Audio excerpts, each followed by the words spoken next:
All right, guys, a cool drill that I do with pure playing. I like to take the club outside and let it drop inside.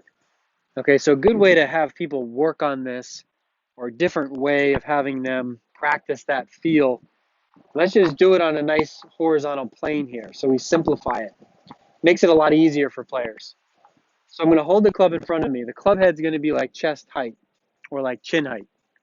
My hands are going to be belt or a little bit higher than belt height. So the club's above my hands. I'm going to take it back.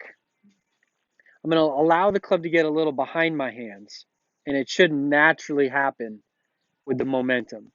Okay, so if I allow that to happen, you can see it gets behind the hands. Now from here, I'm going to let it drop. The weight of the club is going to do that. Now I'm going to come in with some turn. So what you'll see here is the club goes from above my hands, behind my hands, underneath the hands. And then I come through. Do that again. Club head, chest, chin height, hands, belt are a little above. Take it back, club head behind hands, let it drop. Come in. What I'm not doing, guys, is going here, forcing it back, forcing it down, coming through. Okay, that's not what we're doing. We're allowing this momentum and the weight of the club do some things here. Club starts above hands, behind, drops, bang. Notice when I let it drop, or when it gets behind and drops,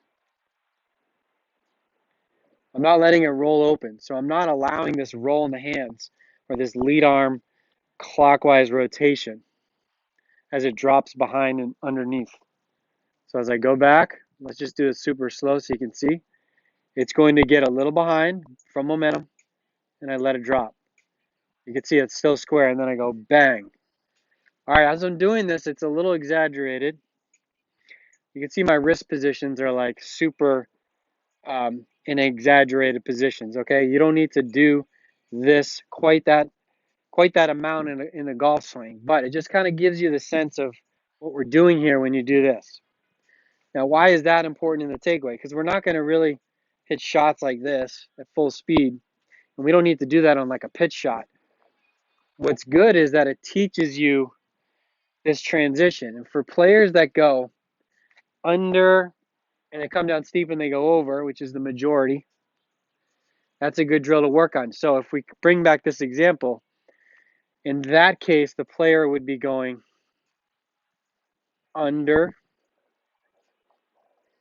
over in this drill, okay? So it'd be under, and then the club head finishes above the hand. So it starts under, finishes it above. It's the same as doing under this.